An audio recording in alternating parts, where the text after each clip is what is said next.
그래서 지금 이 캣타워의 선동이 그냥 요거 하나 막으면 넘어가는 그런 게임이 아니다라는 거죠. 이 좌파 진영의 공격 대상은 김건희 여사가 아니라 윤석열 제거에 있었다라는 겁니다. 반갑습니다. 김영윤 TV입니다. 저는 말이죠. 이재명을 보면요. 이 좌파들의 가장 뭐 문제점이다라고 하는 게 똘똘 뭉쳐서 핵심적으로 다뤄진 사람이 아닐까라고 생각합니다. 좌파들의 내로남불뿐만 아니라 본인의 죄는 사하노라. 그러나 남들의 죄는 하나같이 파헤쳐서 그 상처에 소금을 뿌리는 악랄함까지 갖췄다라고 저는 생각을 하는데요. 자, 이재명이가 말이죠. 딥페이크 등 허위 조작 정보 유포 행위에 대해서 강력하게 경고하겠다라면서 지금 곳곳에 고소, 고발을 남발하고 있습니다. 그러니까 이재명에게 친중 반미의 프레임을 더 씌우고 더 씌우는 겁니다. 그러니까 그 프레임이 있는데 거기에다 더 씌운다. 그리고 악마화하는 내용을 담고 있는 이런 딥페이크 기술 영상들에 대해서 지금 뭐 강력하게 제보를 받고 이 강경 대응하겠다라고 밝혔는데요. 특별 대응팀을 구성을 해가지고 트집 잡아서 괴롭히겠다라고 저는 해석을 하는데요. 암튼 이런 사람입니다. 수사기관에 고발하기로 했다. 그 말은 국민들을 향해서 입틀막 정치를 하겠다라고 밖에 해석이 되지 않습니다. 그러니까 민주 파출소니 민주 소방선이 처음에 카톡 검열 이거는 그냥 시동에 불과했다라고 보시면 될 것 같습니다. 본격적으로 이재명이 말이죠. 권력을 잡으면 어떻게 되는지 약간 느낌이 오기 시작했죠. 자, 대한민국의 언론만큼 믿지 못하는 게 있을까? 대한민국에 믿지 못하는 게 언론뿐만 아니라 선관위도 있죠. 그만큼 한쪽 진영에 치우쳐서 그들의 나팔수 역할을 해왔다라는 비판을 받고 있습니다. 가장 대표적인 것이 김건희 여사에 대한 이야기가 아닐까라고 생각을 하는데요. 오늘 다룰 내용은 말이죠. 캣타워. 이게 뭔가라고 봤더니 고양이 놀이하는 그 놀이물입니다. 놀이시설물입니다. 그거를 가지고 김건희 여사를 털고 있는데 말이죠. 저쪽에서는 진짜 털리고 있는 김혜경이 있습니다. 김혜경은 법카로 털리고 있죠. 그런데 왜 김혜경 법카로 이 나라 돈을 써온 사람은 감싸고 있고 김건희 여사의 캣타워가 11만 원 정도 하는 그 캣타워가 500만 원으로 둔갑을 하면서 괴롭힘을 당하고 있습니다. 솔직하게 이게 뭐 어떤 진영의 좋고 나쁨을 떠나서 이건 나라입니까? 정말 너무 한심한데요. 이쯤 되면 묻지 않을 수가 없는 겁니다. 캣타워 하나에 나라가 이렇게 뒤집힐 정도로 언론이 다루고 있으면 법카 1억은 말이죠. 나라가 부서졌어야 하는 겁니다. 같은 강도로 봤을 때. 자, 윤석열 전 대통령 사저로 복귀하는 날 그 전부터 이삿짐이 들어오기 시작했습니다. 뭐 파파라치 컷 이렇게 해서 사진들이 막 찍히고 있는데 그 사이에 이 캣타워가 들어가는 게 또 포착이 됐네요. 광기를 뿜으면서 지금 공격하고 있습니다. 뭐 지지자들을 선동하고 있다. 캣타워가 보인다. 뭐 집이 너무 크다. 뭐 흰옥기탕이다. 고급 이삿짐 상자다. 계집도 특수 제작이다. 온갖 개소리 다 하고 자빠졌죠. 저는 이런 기사들 쓰고 있는 기자들 그래서 기레기라는 소리를 듣고 있다라고 보고 있습니다. 본인의 품위와 본인의 가치를 스스로 바닥으로 떨어뜨리는 짓거리를 하고 있다라고 보는데요. 이 정도 되면 보도 아닙니다. 스토킹입니다. 비판이 아니라 그냥 기획된 정치 사냥이다라고 저는 생각을 합니다. 그런데 말이죠. 그 동시에 김혜경 씨가 최근에 항소심에서 검찰로부터 벌금 300만 원 구형을 받았습니다. 경기도 법인카드를 가지고 개인적인 식사도 사쳐먹고 선물도 사고 생활비에도 사용했고요. 공무원에게 사적 심부름까지 시킨 혐의로 1심에서 유죄가 선고됐습니다. 그런데도 언론은 조용하죠. 좌파 유튜버들은 정치적인 탄압이다라고 쉴드치고 있습니다. 정신 이상하죠. 이거 대한민국입니까? 저는 이런 게 대한민국이라는 게 참으로 수준이 떨어진다, 한심하다라고 생각을 하는데 지금 대한민국은 말이죠. 운동권 사유 국가가 되어가고 있는 것 같습니다. 자, 저는 왜 김건희 여사가 사생활조차 털리면서 마녀 사냥을 당해야 하는지, 김혜경은 유죄 판결을 받고도 면죄부를 받고 있는지에 대해서 좀 이상하게 생각을 합니다. 이거는 잘못된 것이다 라고 전 보고 있고요. 그래서 김건희 여사의 캣타워 선동이 어떻게 기획되고 유포됐는지, 김혜경의 법인카드 유용 사건이 어떻게 언론의 보호막 아래 감춰지고 있는지, 좌파의 이중잣대 그리고 정치적 선동이 대한민국의 공정과 정의를 어떻게 무너뜨리고 있는지 조목조목 살펴보겠습니다. 구독과 좋아요 버튼 꼭 눌러주시고요. 끝까지 시청 부탁드리겠습니다. 큰 힘이 되고 있습니다. 흠집 내기가 목적이죠. 캣타워가 흠집 내기의 목적으로 그냥 포착된 하나의 또 건수다라고 보시면 될 것 같은데요.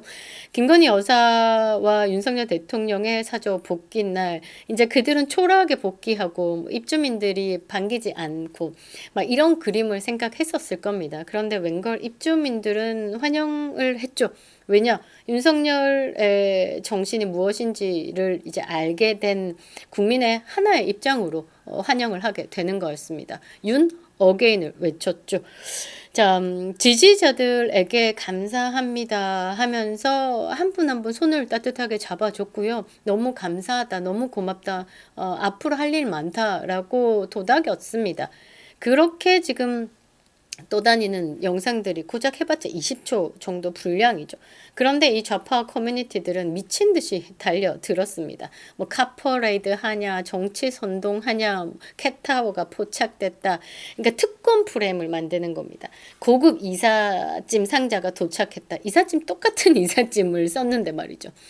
사생활까지 끌어내 가면서 괴롭히고 있는 거죠. 차량 동선이 의도됐다 뭐 이런 말 그냥 다 억측이다라는 겁니다. 이 정도는 보도가 아니죠. 스토킹이다라고, 마녀 사냥이다라고 말할 수 있습니다. 목적이 뭐냐라고 봤을 때 목적은 분명한 거죠. 김건희 여사를 끌어내려 가지고 윤석열 대통령과 함께 무너뜨리고 함께 흠집내기 위한 것. 아무 말 안 하면 왜 말 안 했냐? 안 나오면 안 나온다고 랄랄라. 나오면 나온다고 랄랄라. 잠시 웃기만 해도 랄랄라. 의도가 불순하다 랄랄라. 그냥 프레임을 더 씌우고 괴롭히는 겁니다. 제가 볼 때는 그렇습니다. 윤석열 대통령이 가장 강력하게 두려운 존재이다라고 저는 생각을 하는데요. 이런 두려움이 반영된 미친 발악이지 않을까 정도로 봅니다. 윤석열 대통령이 마지막까지 국민들에게 남긴 메시지가 컸기 때문에, 그러니까 상징적인 존재로, 자유수호자의 상징적인 존재로 아직도 있기 때문에 그 강력한 그 상징적 존재에 대한 스크러치가 필요합니다. 그 스크러치를 위해서 김건희 여사를 또 활용한다라는 거죠. 윤석열 대통령의 파면 충격적이었지만 보수 우파의 입장에서는 자유를 지키려는 자의 상징입니다. 좌파가 만든 악의 캐릭터를 깨는 인물이기도 하죠. 이재명과 김혜경 부부의 또 대비되는 이미지를 가지고 있습니다. 그러니까 이 공격의 대상이 될 수밖에 없다라고 보는데요. 그러니까 김건희 여사가 사실 뭐 김혜경, 뭐 김정숙 이렇게 비교가 됐을 때 사실 그들을 조져낼 수 있는 가장 무서운 존재이기 때문이지 않을까 저는 그렇게 생각합니다. 그래서 찢고 물고 흔들고 끝까지 지금 괴롭히고 있는 거다. 그 결과가 지금 우리가 보는 캣타워가 등장한 것이다 라고 보는데요. 반려견까지도 기사화되고 있는 미친 나라를 보고 있는 겁니다. 우리 국민들은 알고 있습니다. 사실 이게 비판이 아니라 진영 전쟁 속에서 벌어지는 여성 테러다라는 것, 좌파 선동의 마케팅이다라는 것. 좌파들이 가장 잘하는 게 프레임 작업입니다. 이 정치인들 중에서도요, 프레임 작업 탁 잘하면서 문구 탁탁 던지는 이준석 가장 대표적이죠. 요게 좌파 선동하는데 굉장히 탁월한 사람이다라고 저는 평가를 하는데요. 자, 김혜경의 1억 법인카드에 대해서는 왜 좌파들이 말을 못할까? 말을 안 하는 거죠. 그들이 이야기하고 그들이 쉴드 쳐봤자 이게 자꾸 드러나니까 상대적으로 이 김건희 여사를 공격하면서 이들의 죄를 덮기용으로 김건희 여사를 띄운다라고 보시면 될 것 같습니다. 김혜경은 말이죠. 더 이상 의혹의 주인공이 아닙니다. 사실이 다 드러난 상황에서 그 사실관계로 지금 법정에 서서 평가를 받고 있는 인물입니다. 근데 김건희 여사는 그랬다더라 카더라 어쩌다더라 다 의혹. 그런데 결국은 밝혀지는 건 다 거짓이다라는 거죠. 이 김혜경은 말이죠. 실제로 벌금형을 선고받은 유죄 판결자입니다. 그리고 지금 항소심에서 검찰이 말이죠. 벌금 300만 원을 구형했습니다. 그런데 대한민국 언론 조용하죠. 이 김혜경의 공직선거법 위반에 대해서 벌금 300만 원 구형한 게 뭐 한 달 전도 아니고 2달 전도 아니고요. 4월 14일입니다. 4월 14일. 그런데 언론이 다 같이 일제히 침묵했다라는 게 너무 우습지 않습니까? 그러니까 민주당도 말이죠. 그렇고 좌파 유튜버도 심지어 정의를 입에 달고 살던 사람들도 이 김혜경의 법카에 대해서는 아무 말도 안 합니다. 이거 정상이라고 보십니까? 이거는 정상 아니죠. 김혜경의 혐의 이렇습니다. 이 법정에서 밝혀진 내용들입니다. 경기도 법카 유형 수행비서 배소연입니다. 배소연에게 개인 식사, 명절 선물, 생필품 등을 지시했습니다. 심지어 건전지도 있고요. 곶감 세트, 홍삼정, 화장지까지도 주방 세제까지도 이 경기도민의 세금으로 사쳐 썼다라는 겁니다. 김혜경이 직접 먹은 식사를 말이죠. 이재명 시장님 사모님 음식입니다 라고 예약을 남겼습니다. 이런 것들이 법정 기록에서 다 나온 내용들입니다. 사용 건수가 말이죠. 그냥 한두 건이면 애교죠. 수백 건입니다. 총 액이 얼마인 줄 아십니까? 약 1억 원에 달한다라는 겁니다. 그러니까 영수증이라든지 이런 것들만 정리해서 1억이다라는 겁니다. 세금으로 월급은 받고 공간에서 생활도 하면서 따로 또 경기도민의 세금으로 이렇게 사쳐 썼다는 게 1억이다라는 겁니다. 그리고 공무원을 집안 하인 부리듯 썼습니다. 새벽 6시에 빵 심부름했죠. 여러분들이 그렇게 잘 아시는 그 샌드위치. 눅눅하면 안 되는 그 샌드위치가 있습니다. 그리고 청담동에 가서 뭐죠? 일제 샴푸, 쿠오라입니다. 일제 샴푸 사오라고 시키기도 했죠. 그것도 주말에. 그리고 에르메스 로션도 구매 지시했습니다. 이 공무원은 말이죠. 약국도 보내고요. 선물 배달도 온갖 사적 업무를 다 떠맡게 했습니다. 이 배소연이가 법정에서 뭐라고 진술을 했냐면요. 2022년 8월 29일 중앙일보 기사입니다. 김혜경 씨의 사적 지시를 수행하는데 심한 스트레스를 받았고 공무원이 아닌 심부름센터 직원처럼 일한 기분이었다라고 증언했습니다. 그런데 여기서 끝나는 게 아니라 이 카드 내역을 말이죠. 업무용으로 위장 보고하라라는 지시를 했습니다. 허위 증빙을 강요했다라고 봐야 되겠죠. 그래서 수행비서가 죄책감과 압박 속에서 증언을 하기도 했습니다. 이 모든 걸 두고 민주당이 뭐라고 했냐라고 하면요. 뒷목 잡을 일 관행이다라고 합니다. 아니 그래 뭐 몇십만 원은 관행이었다라고 그냥 아이고 죄송합니다라고 넘어갈 금액이지만 이거는 삶 자체를 경기도민의 세금에 빨대 꽂아서 쓴 거죠. 심지어 집에서 쓰는 그 건전지 20개도 경기도민의 세금으로 샀었다라는 겁니다. 이게 관행이었다? 이 1억 돈이 관행이었다? 누가 이거를 이해해야 되는 겁니까? 니들은 이해하고 살아라는 거죠. 그런데 우리는 이해를 못하겠다라는 겁니다. 그리고 비서가 알아서 한 일이다라고 합니다. 이 모든 1억을 쓰는데 비서가 알아서 했다? 말이 되냐고요. 그리고 사모님 식사입니다. 뭐 시장님 식사입니다. 그 식사에 대해서 요구한 건 누구냐고. 그들이잖아요. 주는 대로 처먹지는 않았을 거 아니에요. 내가 먹고 싶은 게 이거야. 그냥 볶국이야. 뭐 비빔밥이야. 고추장 좀 빼달라고 해. 이런 지시를 했지 않습니까? 그런데 이런 지시가 배소연이 모든 걸 알아서 했다? 그 결제가 배소연이 알아서 결제한 것이다라고 생각하고 그냥 그렇게 주문했다? 그런 무책임한 발언이 어디 있습니까? 그런데 이거 좌파 진영에서는 이렇게 얘기합니다. 정치 보복이다라고 말이죠. 언론은 또 뭐라고 합니까? 아무 말 안 합니다. 언론은 아무 말 안 합니다. 캣타워 하나에 수십 개의 기사가 쏟아졌는데 말이죠. 김혜경이 14일날 법카 1억 유용에 대해서 검찰이 300만 원 구형한 부분에 대해서는 고요한 침묵이 흐른다라는 말입니다. 저는 그렇습니다. 이 윤석열 대통령이었기 때문에 김건희 여사가 희생양이 되었다라고 생각을 합니다. 그 전까지는 그냥 한 사람 한 사람에 대한 그냥 마녀 사냥 그랬는데, 우리가 탄핵 정국을 지나고 윤석열 대통령 파면, 그리고 이 폭스뉴스가 경고하고 있는 대한민국의 상황, 그리고 국제사회가 보고 있는 윤석열 대통령에 대한 파면, 이런 모든 것을 총종합해 봤을 때 우리는 알 수 있다라는 것이죠. 이 싸움이 그냥 단순한 버스트 레이드를 둘러싼 해프닝은 결코 아니다. 김건희 여사가 희생양이었다라는 겁니다. 목표가 누구였냐? 오직 목표는 윤석열이었어요. 목표가 김건희 여사가 아닙니다. 제가 설명을 하나하나 해드리면요. 왜 윤석열이 목표냐? 윤석열 대통령에 대한 제거가 필요했기 때문입니다. 자, 윤석열 대통령은 말이죠. 친중 좌파 세력이 가장 두려워하고 가장 거북스러운 인물입니다. 왜냐? 이 일본과 한국과 대만이 이 고리를 가장 강력하게 들고 있는 최후의 보루가 누구였냐? 윤석열 대통령이었기 때문입니다. 이 중국의 대만 침공에 이 한국과 일본과 미국의 강한 이 연대가 가장 걸림돌이었던 중국 입장에서는 굉장히 오랜 시간 동안 대한민국에 공을 들였죠. 성상납까지 해가면서 대한민국 정치인들을 좌우 상관없이 길들여 왔다.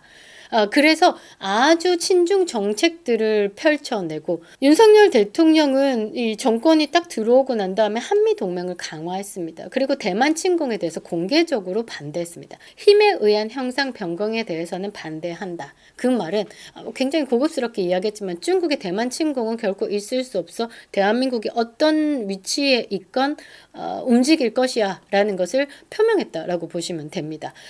그리고 중국과의 외교에서야 문재인이가 빙시같이 호호호 뭐 삼뽕우리니 막 얘기하는데, 이 윤석열 대통령이 딱 와가지고는 대등한 국가적 입지를 선언해버렸습니다. 자유와 동맹, 시장과 헌법을 지키는 최후의 맷집 좋은 대통령이 돼버린 겁니다.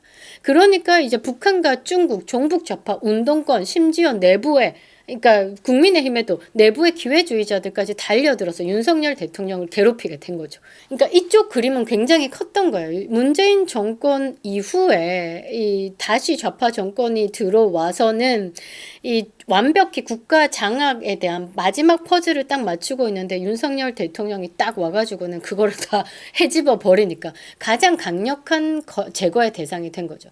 그 중심에 김건희 여사를 괴물로 만드는 선동이 시작된 겁니다. 언론과 합작해서 서울의 소리, 좌파 유튜버, 몰래카메라들, 정치 공작이 끊이지 않았습니다.